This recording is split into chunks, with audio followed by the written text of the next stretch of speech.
souls! Welcome back to another Stitches and Stories, this time on Sunday, because I'm scheduling it.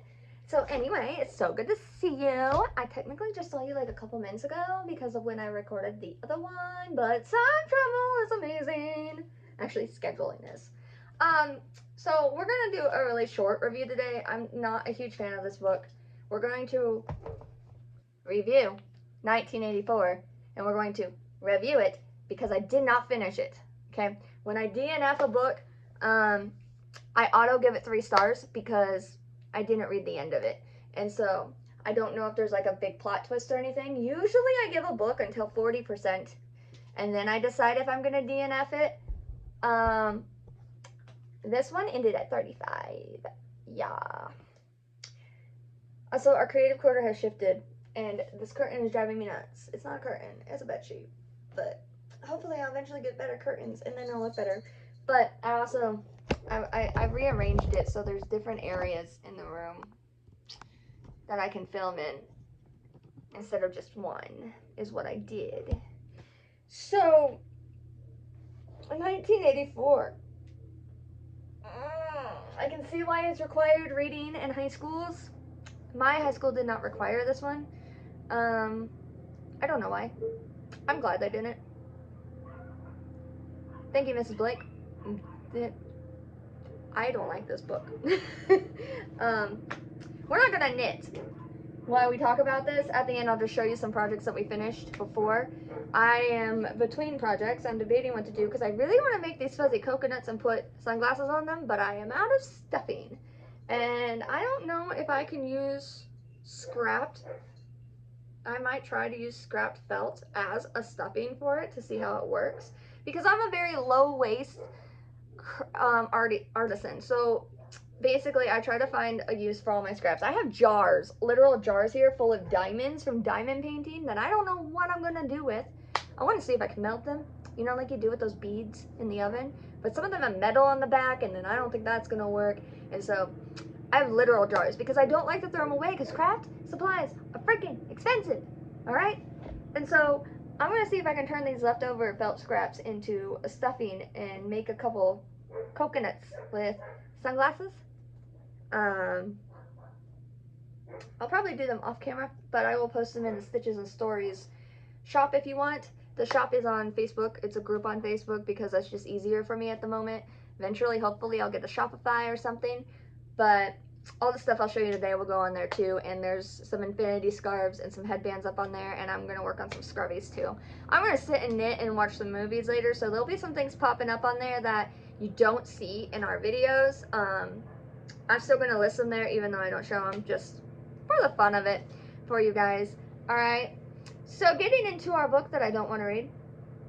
308 pages, 1984, by George Orwell. It is classic, dystopian, sort of science fiction. Okay? It's listed in fiction. I started it May 26th. I DNF'd it pretty much right away. Okay? It was published in 1949, so roughly 40 years before the date of the book that was supposed to happen. 1949 to 1984. You can do the math. I hate math. So this obviously was not how the 80s were like. Alright? I was born after the 80s. My parents lived through the 80s. This is obviously not what the 80s were like. However, I can see why people call this book prophetic. Alright? Because there are things in here that are very much happening today. So we're going to go over some of the things I did like about the book, and then we're going to go over why I didn't finish the book. Alright? So first off, Big Brother. We hear that term all the time. The term Big Brother comes from this book. Big Brother equals an intrusive government. A government that's watching you constantly. You don't really have freedom. They try to pretend you have freedom, that kind of thing. Alright? Thought police equals they control what you think and what media you consume. Technically, we have that. Alright? We don't have it to the degree in here. Thought police in here they have the people in 1984 so scared that they can't even think their own opinions, okay? They're afraid that the government will read their mind, and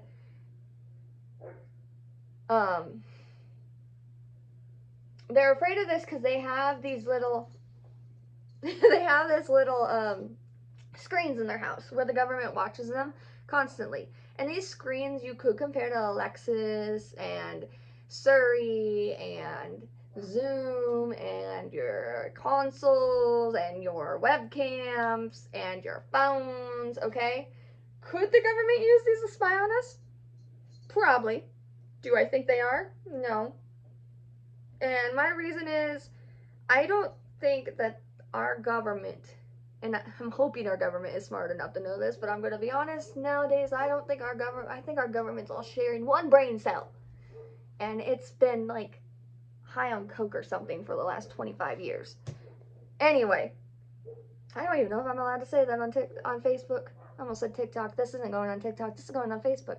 Not even on Facebook. Oh my God. One moment, I'm dying.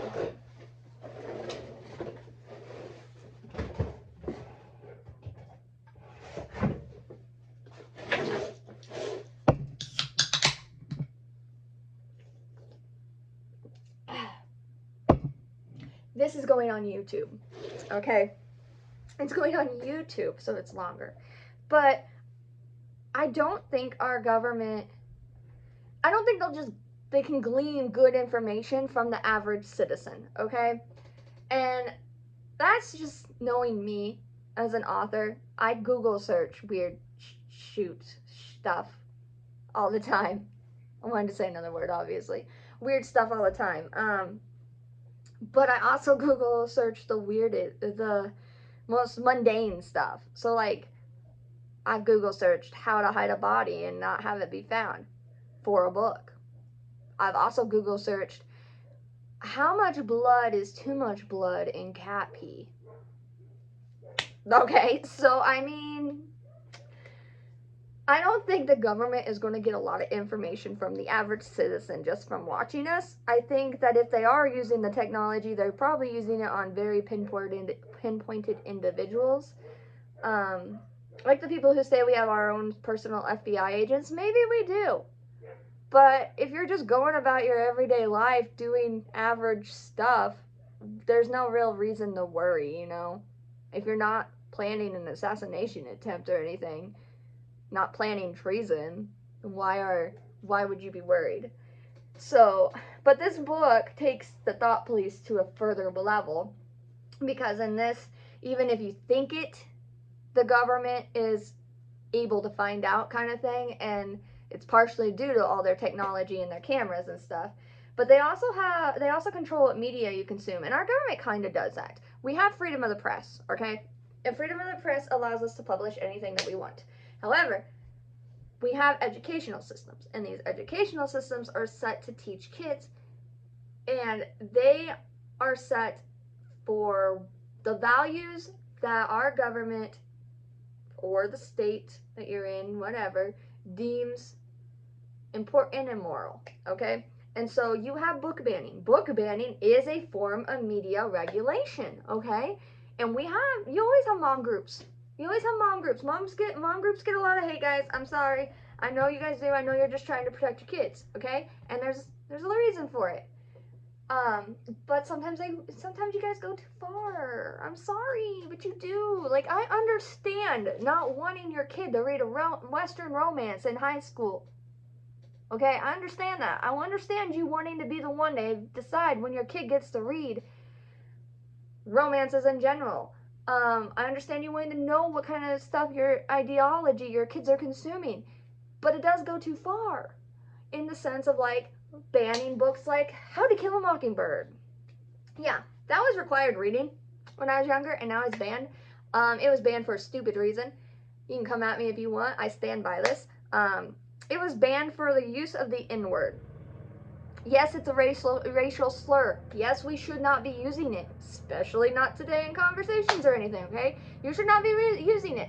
However, it was used in the book because that was the word that was used during that historical time period. That book has a lot to do with racism and equality. Atticus Finch is one of my favorite characters. I love him. I always said if I had a son, I would name him Atticus, okay? Because I love Atticus, okay? Atticus stands up for a black man, okay?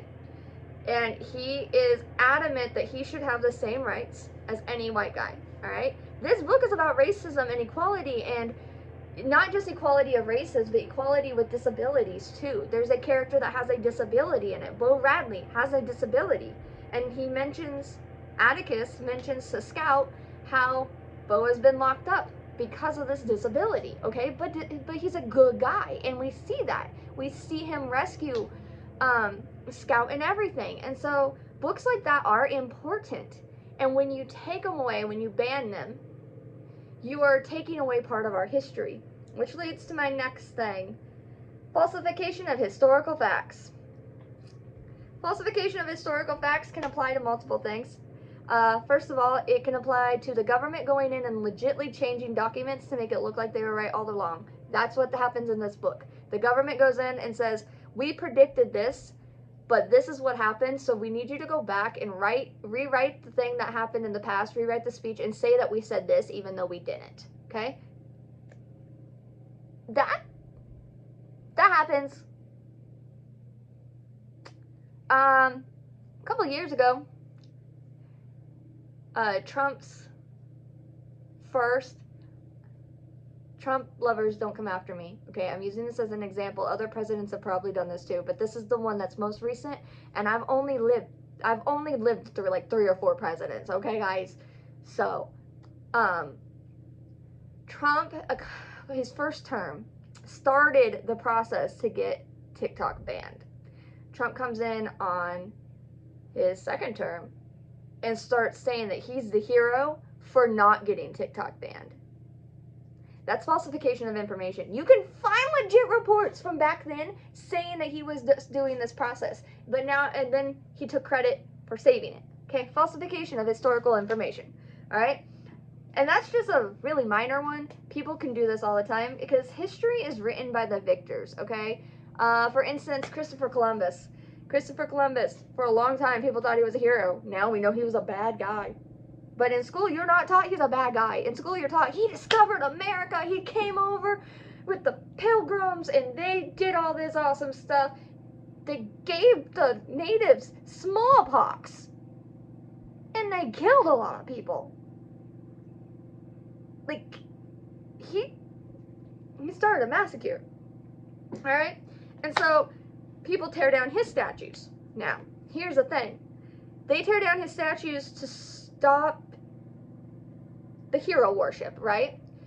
But by stopping the hero worship, if you erase him completely, you are also falsifying history, because by erasing him, you are making it where we are doomed to repeat the mistakes that were already made because we no longer know about that, okay? And so you have to be careful and walk this line when it comes to historical facts.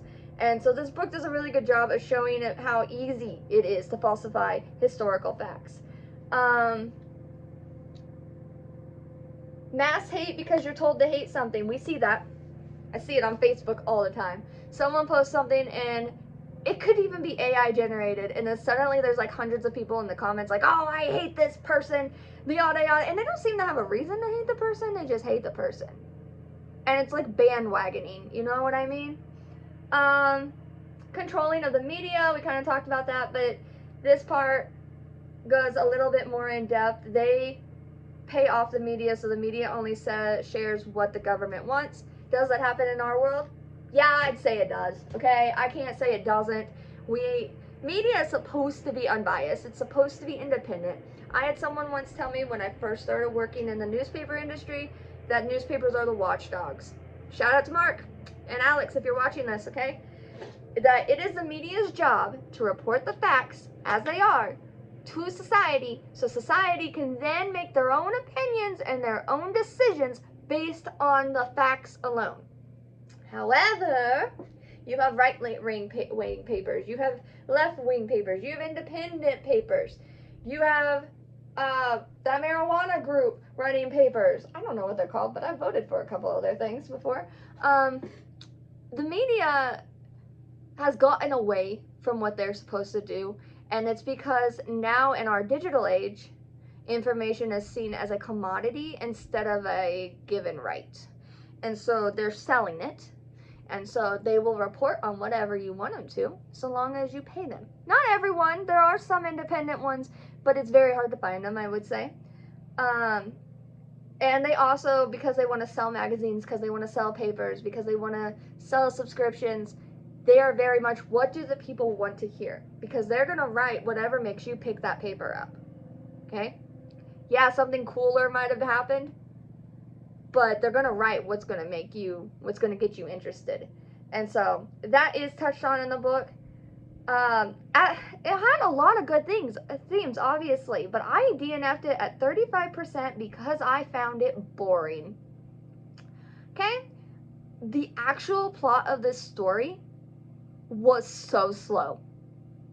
35%, no hint of a climax in sight, no real dialogue. There was maybe one conversation, two conversations. He had a conversation with a guy at a bar, and he had a conversation with a person who owned a store.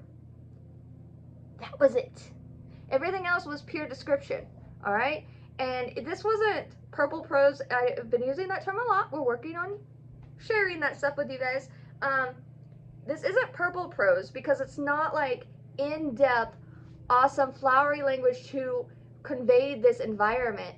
This is internal thoughts and noting, like, he describes how this person is, he describes the three people that are sitting around him in this hate arena, or basically they went to a movie theater at work to watch this show about a person that they hate and then boo at him, is what they did, okay? And hate is used in here as a way to bond people, which we do that in real life.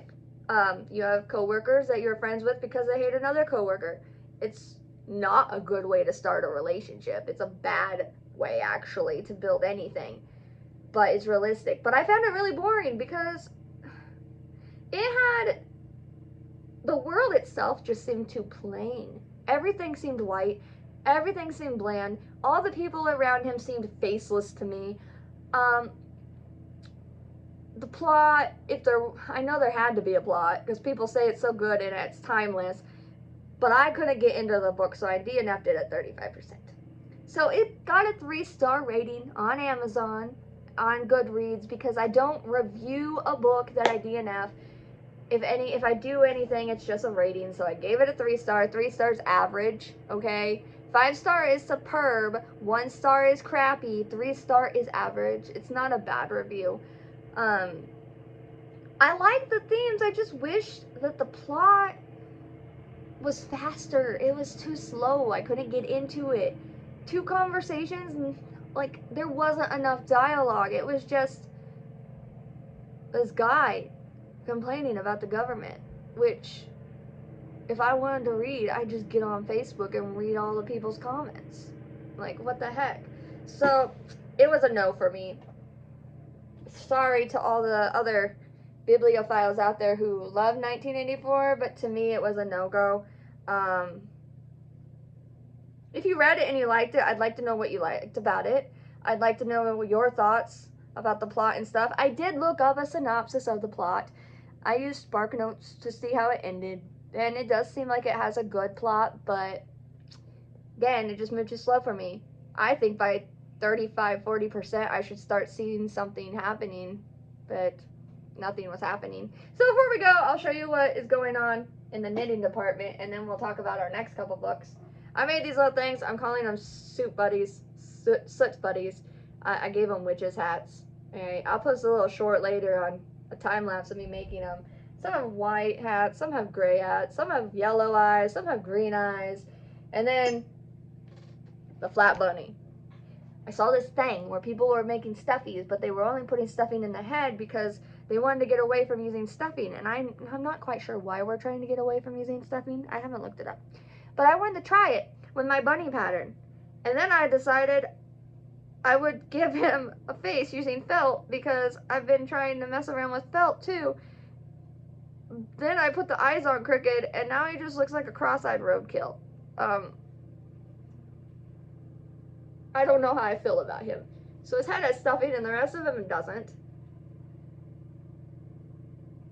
And I think Gerald has seen better days. Is your name Gerald? Okay, there's Gerald.